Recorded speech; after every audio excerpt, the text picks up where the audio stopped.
kan waltumsuudhaaf kaanedha. Kana booddee saartiin Oromoo akka inni booddeetti hin deebineef viiziniin dhaabbata sirriitti hundeedhaan gajjabaatee gad dhaabbatu akka ta'u keenyadha. Wajjin itti fufne jedheen abdii qaba viizinii hojii gara fuulduraatti jenneera. Yaa akkuma beekamu dhaabbanni viizinii kun tajaajilli inni kennu uummata Oromootiif jechaadha. Uummata Oromootitu sirba irraa laala. Akkasumas warra akka leencoo faatu immoo achirraa biraandii qaba jechaadha. Sagliin yeroo dhiyoo keessatti viizinii irra dhufuuf deema. Mee uummanni Oromoo akkamitti maal isinirraa eegu?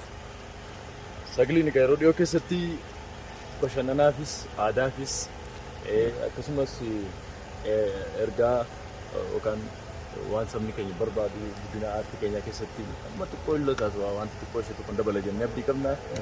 Waltumsinee namoota danuu wajjin waan baay'ee hojjennee irraa itti dadhabnee yeroo waggaa tokko wal hojjennee irraa ta'us dhumarratti waan bareedaa akka ta'u abdii qabna. Uummata keenya biraan gahuuf qopheedha. Yeroo gaarii. Mee sagaleedhaan nu jedhi xiqqoo sirba sagalee. Irra keessa koofallaa sangaan keenya battali bar sangaan keenya battali. Irra keessa koofallaa garaan keenya gargari garaa dhiiraan beekani.